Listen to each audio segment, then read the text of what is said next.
The morning sunlight streamed through the lace curtains of my farmhouse kitchen, casting soft patterns across the worn oak table where I'd shared breakfast with my late husband, Richard, for almost 50 years. Even now, 5 years after his funeral, I still set out 2 coffee mugs before remembering he wasn't here anymore. Habits, I suppose, are like ghosts, they linger even when love is gone. My name is Eleanor Hayes. I'm 70 years old, and I've lived my entire life on this quiet patch of Vermont farmland. People think grief fades, but it doesn't. It just settles into the corners of your days, becoming something you learn to live alongside. That morning, I thought it would be an ordinary Tuesday until my daughter-in-law, Clara, forgot her phone. Clara visited every Tuesday like clockwork. She'd bring pastries, ask about the crops, smile just enough to make me wonder whether she actually cared or was simply maintaining appearances. Clara was the kind of woman who never had a hair out of place, who color-coordinated grocery lists and spoke in that calm, perfect tone that always felt like a performance. My son Daniel adored her. I tried to. When she left that morning, the house went still again. I was washing the mugs, the warm water soothing my hands, when I heard a faint buzzing sound. At first, I thought it was a bee trapped near the window. September always brought them, but the noise came again, more mechanical this time. I turned, and there it was, a smartphone vibrating on the wooden sideboard near the front door. I wiped my hands and walked over. The screen lit up, and in an instant my world tilted. Richard's face smiled up at me, a picture I didn't recognize. He was wearing a purple shirt I'd never seen, standing in front of a cabin I didn't know. His smile was broad, too broad, like he was laughing at a joke someone else had told. Beneath his image glowed a new message. Tuesday again, same time, counting down the minutes until I can hold you. For a long moment I just stared, my breath caught in my throat. My hands trembled. Richard had been gone for years. The phone belonged to Clara, yet here he was, his photo, his name, and a message filled with longing. Something inside me shifted, a quiet, cold awareness that life as I knew it was about to change forever. I stood frozen, staring at that screen as if it might explain itself. My husband's photo. My daughter-in-law's phone. The words of a secret I was never meant to read. The kitchen suddenly felt smaller, the walls closer. I told myself there had to be some mistake. Maybe Clara was helping someone with an old photo, maybe it was a scam. But curiosity has a way of silencing reason. My fingers moved before my mind could stop them. Clara had never been careful with her passcode.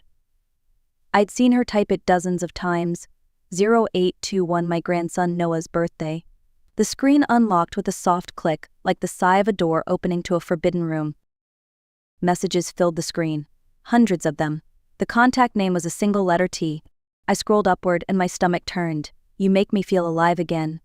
Thank you for last night. Your husband suspects nothing. Each message was more intimate than the one before. I felt like I was drowning, each new word pulling me deeper beneath a tide of disbelief. Then I saw it. He'll never know about us. We'll be careful. The date was from 3 years ago, 2 years before Richard died. The phone slipped slightly in my hand, slick with sweat. My mind tried to reason, to find a version of reality that made sense. But there was only one explanation. Clara had been having an affair with my husband. I kept scrolling. There were photos too, Richard smiling in ways I hadn't seen in years. His arm around Clara's waist, her lips against his cheek. In one, they were standing near my old red barn, the same barn Richard and Daniel had rebuilt when Noah was a teenager. My home, my life, my husband, my daughter-in-law. I sat down hard in the chair by the door, clutching the phone as if it could hold me upright. Memories flashed through my mind, Richard's unexplained absences, his visits to his brother's house, Clara's sudden kindness during his final months. Every moment I'd brushed off as coincidence now fit together with cruel precision. The air felt heavy, pressing against my chest. I wanted to throw the phone, to shatter it and erase what I'd seen. But instead I stared at it, reading every word, every confession, every betrayal.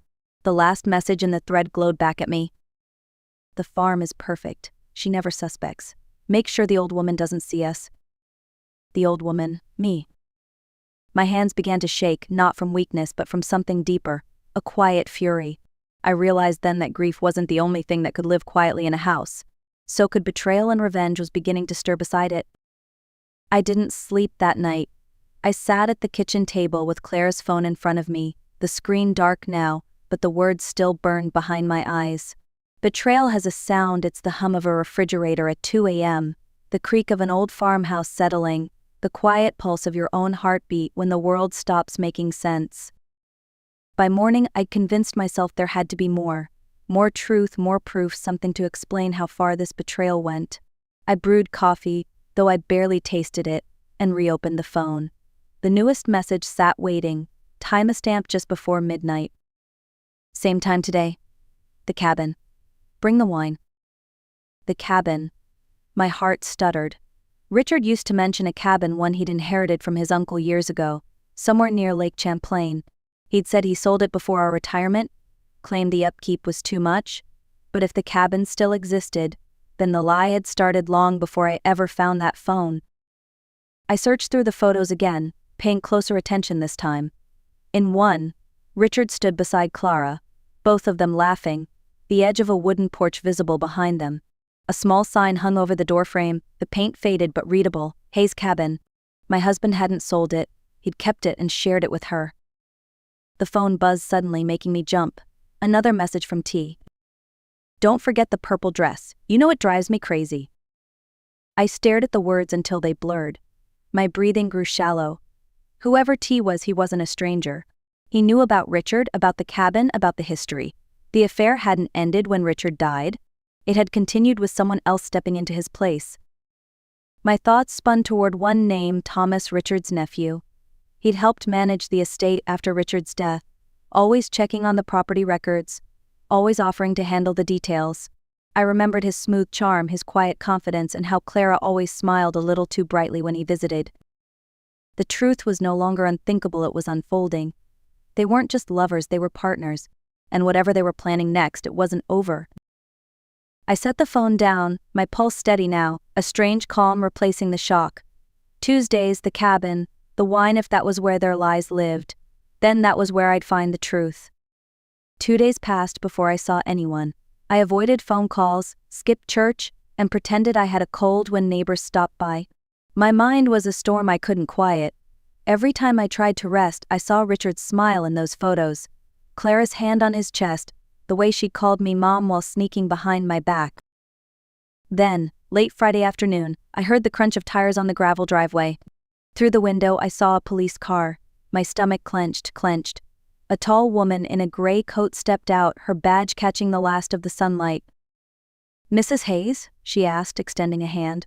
"I'm Detective Morrison with the Vermont State Police. I'd like to ask you a few questions about your husband's death." "My husband died 5 years ago," I said slowly. "Heart attack." She nodded. "That's what the report said, but we've reopened the case after receiving new information." I gestured for her to come inside, my mind already racing. What information? From whom? She opened a notebook and flipped to a page. "We received an anonymous complaint suggesting your husband may not have died of natural causes." The letter included details about medication changes, arguments, and financial motive. "Financial motive," I repeated. "Yes, ma'am. It mentions a life insurance policy purchased 3 months before his death, $500,000, with you listed as the beneficiary." I blinked. "That's impossible. I didn't even know about that policy." The detective's pen paused. "You never received a payout?" "No, my son and I handled Richard's estate. There was no policy, no paperwork, nothing." Detective Morrison's gaze was steady, assessing. "Then someone else accessed your joint account to pay the premium. We're still tracing it." I felt lightheaded. Clara had managed our bills during Richard's illness. She'd said she wanted to help. And now this another trail leading straight to her. Morrison closed her notebook. "I'll need to speak with your daughter-in-law and your son as well. For now, please don't discuss this investigation with anyone." As she left, I stood frozen at the doorway, watching her car disappear down the road. The words "anonymous complaint" echoed in my head.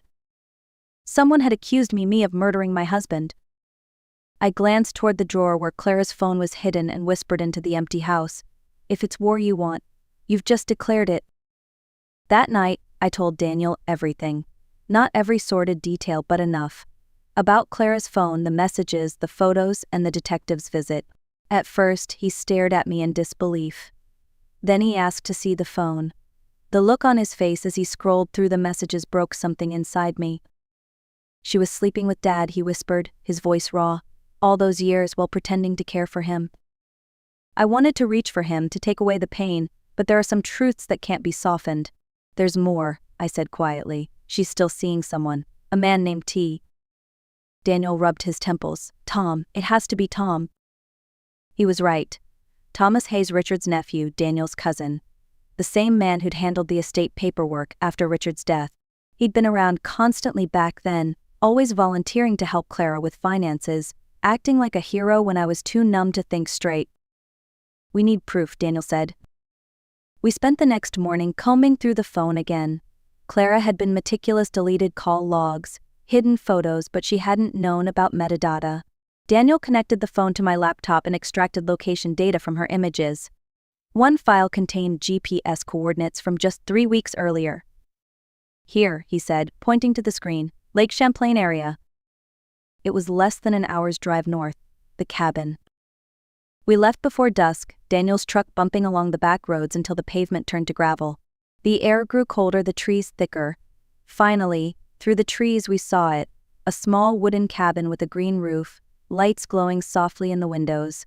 Clara's silver SUV was parked beside a dark blue pickup Tom's. My pulse quickened. Daniel parked a short distance away, behind a clump of trees. We moved quietly, staying low. The lake shimmered faintly behind the cabin, the air heavy with pine and deceit. Through a narrow window I saw them, Clara and Tom, sitting at a table, laughing, glasses of wine between them.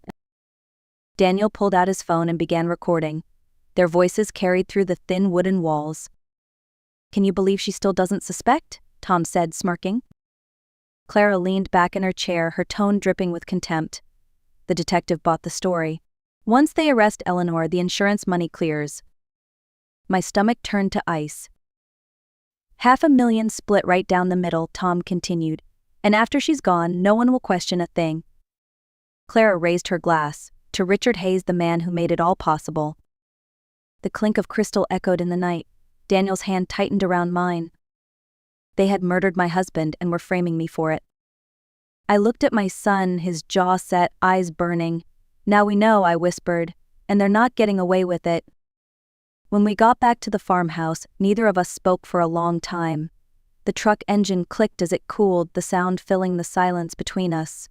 I could still hear their voices in my head, the smugness, the laughter, the ease with which they'd plotted my destruction. Daniel finally broke the silence. "We take this recording to the police, right now." I shook my head. "We can't. Vermont requires two-party consent for audio recordings. Without their permission, it's inadmissible. They'll claim we trespassed and the evidence will be thrown out. Then they'll come after us for real." "So, what are we supposed to do? Just wait until they finish destroying us?" "No," I said, my voice steadier than I felt. "We make them confess legally, in a way no one can dispute." Daniel frowned. "How?"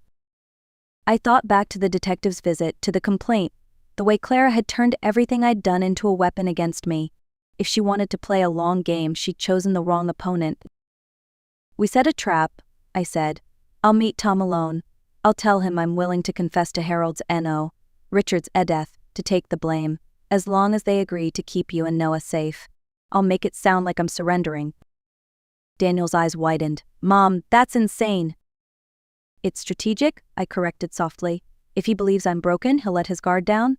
But before I meet him, I'll tell him I'm recording everything for my protection. That makes the confession legal. If he admits the truth while knowing I'm recording, that's evidence they can't bury." Daniel hesitated. "What if they try to hurt you?" I smiled faintly. "They won't expect a 70-year-old woman to fight back. They see me as fragile, harmless. That's their mistake." The next morning I called Detective Morrison, pretending concern. I told her I'd received threats. I didn't give names but said I planned to meet the person behind them and would record the conversation legally. I gave her the location, the cabin, and told her to come if I didn't call by 1 o'clock. Then I began to write. Not a confession, but a testimony disguised as one. I detailed everything I knew, every name, every transaction. It wasn't just words on paper, it was bait. By noon I was ready. The plan was dangerous, but so was doing nothing. Daniel stood at the door, eyes red. "If something happens..." I squeezed his hand. "If something happens, you tell Detective Morrison everything. But don't worry," I said, slipping the recorder into my jacket. "This old woman isn't going down quietly. The drive back to the cabin felt longer than it was. Every mile of cracked asphalt seemed to hum with the ghosts of every secret Richard, Clara, and Tom had buried there. The closer I got, the calmer I became. Fear had already done its worst, now there was only clarity. When I arrived, the sun was setting over the lake, turning the water into sheets of orange and gold. Tom's truck was already parked out front. I stepped out, holding my small leather bag, the one I used to bring pies to church gatherings. Inside it was my recorder and the note I'd written as bait. Tom opened the door before I could knock. He smiled that rehearsed smile I'd once mistaken for charm. "Eleanor," he said, "I wasn't sure you'd come." "I'm tired of running," I replied softly. "If you want my confession, you'll have it. But I'm recording this for my own safety." He hesitated, then shrugged. "Fine, whatever makes you feel better." Inside, the air smelled of smoke and wine. Clara was there, sitting by the fireplace, her expression colder than I'd ever seen. "You should have stayed quiet," she said. "It would have been easier for everyone." I placed the recorder on the table. "Then let's make it easy. Tell me what really happened." For a moment, no one moved. Then Tom chuckled. "She wants story time, Clara. Should we tell her how it really went? How you switched the pills? How Richard trusted you right up until the end?" "Stop," Clara hissed, but it was too late. The front door burst open. Glass shattered. "Police, hands where we can see them." Detective Morrison's voice cut through the chaos.